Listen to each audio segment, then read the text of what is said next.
Hello guys, magandang gabi.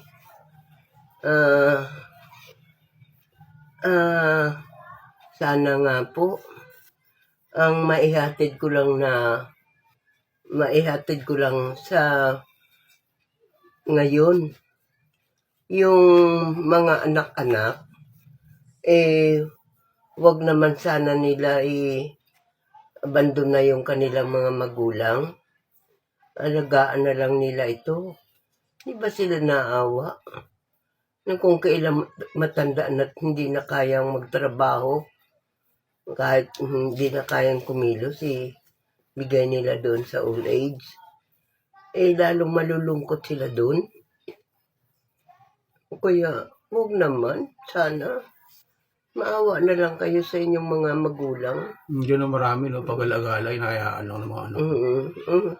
Andyan, marami dyan, hinahayaan lang din ng mga anak. Kawawa naman.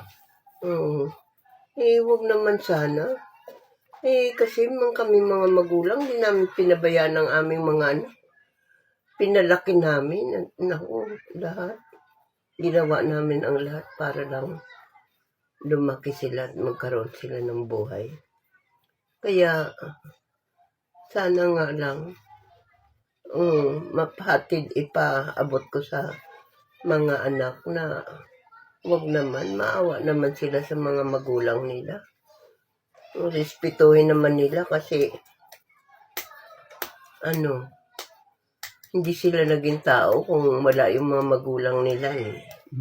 At saka kung marunong silang lumingon sa pinanggalingan, makakarating sila sa kanilang paroroonan. At saka unang-una sa lahat ay mahal na mahal sila ng Panginoon Diyos. Oo.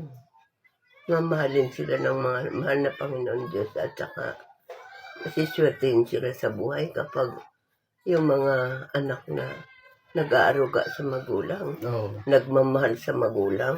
Marami dito vlogger, mahal na mahal nila yung mga magulang nila . Mga vlogger ngayon dito sa Facebook, TikTok, YouTube, mas priority nila yung mga magulang nila . Yung baka dyan, binibili nilang sariling bahay. Binibigay na lahat ng mga gusto ng nanay nila. Kaya nga kung pwede lang, sana gawin din nila yan sa mga anak, sa mga magulang nila. Maawa sila sa mga magulang nila, kawawa naman.